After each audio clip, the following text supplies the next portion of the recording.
अहिल्यानगर महानगरपालिकेत मोठा रस्त्यांचा घोटाळा झाल्याचं खासदार संजय राऊत यांनी आरोप केलेला आहे. तसं पत्र देखील त्यांनी मुख्यमंत्री देवेंद्र फडणवीस यांना पाठवलेलं आहे आणि हा सगळा घोटाळा ज्यांनी बाहेर काढला ते शहर प्रमुख किरण काळे हे आपल्या सोबत आहेत. तर त्यांच्याशी आपण बातचीत करणार आहोत. तर काय नेमकं हा सगळं हे प्रकरण आहे, काय सांगाल?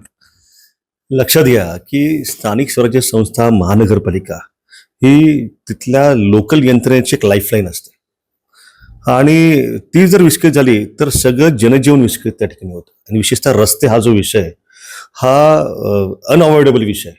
त्या बाबतीमध्ये कुठल्याही प्रकारचं कॉम्प्रोमाइज हे करता येऊ शकत नाही.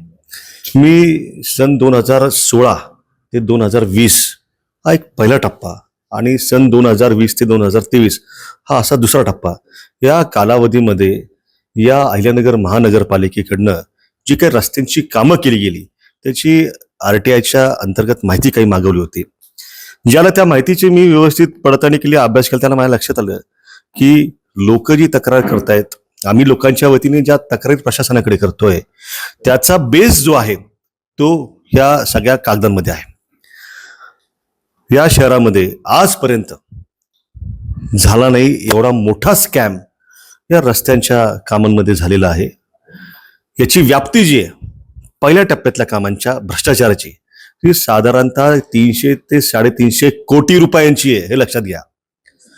या बाबतीमध्ये ज्यावेळेला आम्ही आंदोलनं केली महानगरपालिकेमध्ये, शासकीय तंत्रनिकेतन ही उच्च तंत्र शिक्षण विभाग ज्याचे मंत्री चंद्रकांत पाटील हे आहेत, त्या विभागासमोर आम्ही ज्याला आंदोलन केली, लेखी पत्र दिली, त्यानंतर त्या ठिकाणी 5 सदस्यांची एक चौकशी समिती जी आहे ती गठीत केली गेली. त्यांची इच्छा नसताना आमच्या दबावात ती करावी लागली.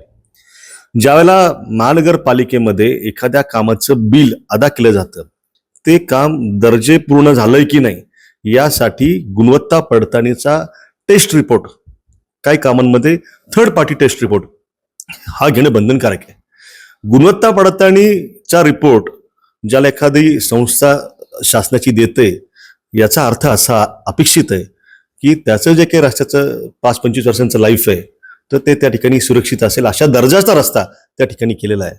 पण ज्यावेळेला आमच्या तक्रारीनंतर समितीनं पडताळणी करून जो अहवाल पटलावरती आणला त्यामध्ये त्यांनी स्वतः म्हटलंय की 890 सुमारे रस्त्यांची जी कामं आहे त्या नावानी शासकीय तंत्रनिकेतनचे बनावट लेटरहेड, बनावट शिक्के, राजपत्रित अधिकाऱ्यांच्या नावाने बनावट शिक्के आणि त्यांच्या खोट्या सह्या करून त्या ठिकाणी जवळपास 776 खोटे टेस्ट रिपोर्ट क्वालिटी कंट्रोलचे जोडून त्या ठिकाणी महानगरपालिकेचे आयुक्त, अतिरिक्त आयुक्त, उपायुक्त, महानगरपालिकेचे PWDचे शहर अभियंता, त्यांचे अन्य अभियंते, अन्य कर्मचारी, शासकीय तंत्रनिकेतनचे सगळे त्या ठिकाणी जे काही याच्यात इन्व्हॉल्व असलेले कर्मचारी आहेत यांनी राजकीय वरदहस्तातून संगनमत करून त्या ठिकाणी हा स्कॅम केलाय. याची व्याप्ती जर आजच्या तारखेपर्यंत सगळी यांनी जर चौकशी करून पडताळणी केली तर 1000 कोटींहून जास्त रकमेची येणार आहे. म्हणजे रस्त्यांची गुणवत्ता तपासली नाही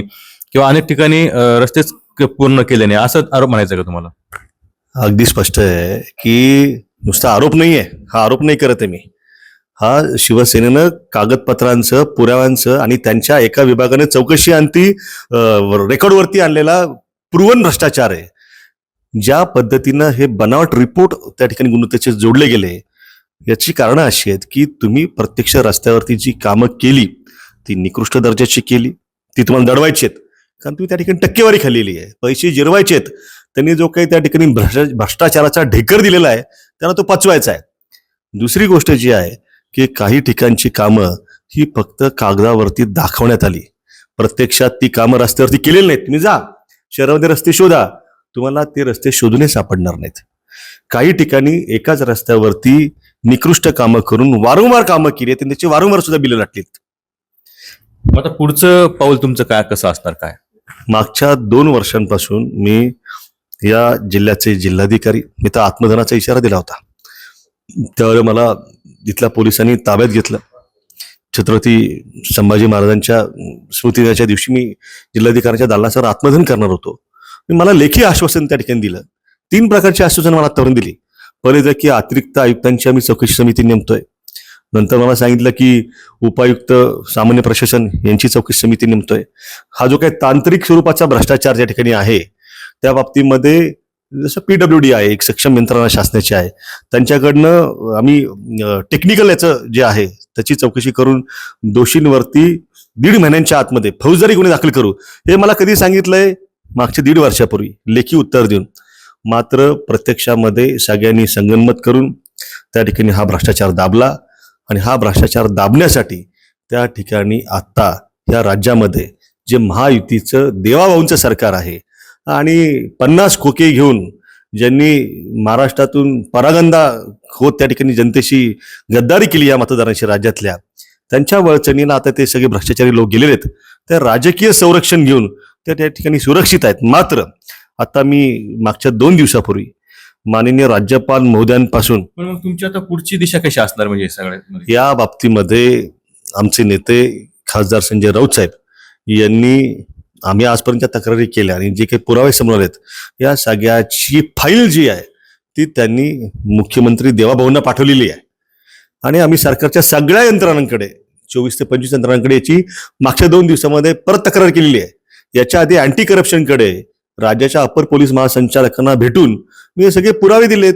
नोव्हेंबर 2023 मध्ये त्याला मला सांगण्यात आलं होतं की आम्ही याच्यावरती कारवाई करू, तुरुंगात त्यांना घालू, पण त्यानंतर मला कुठलंही उत्तर मिळालं नाही. मी पाठपुरावा केला. मागच्या वर्षी नोव्हेंबर 2024 मध्ये माझा जबाब यामध्ये नोंदवला गेला. त्यालाही आता जवळपास 7-8 महिने उलटलेत. पण स्पष्ट आहे की महायुती सरकारच्या वळचणीला आता हे सगळे लोक त्या ठिकाणी राजकीय संरक्षणासाठी गेलेले आहेत. त्यामुळे त्यांना वाचवतायत. अँटी करप्शन कोणती कारवाई करत नाही. आता आज आम्ही पत्र लिहिलंय ना, पाहूयात ना काय होतंय.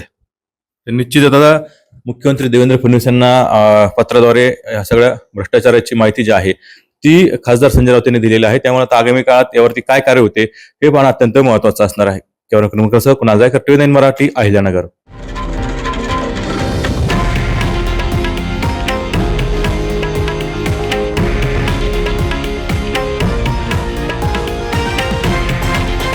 हे आहे देशातील नंबर 1 न्यूज नेटवर्क आणि आपण पाहत आहात TV9 मराठी, एकमेव.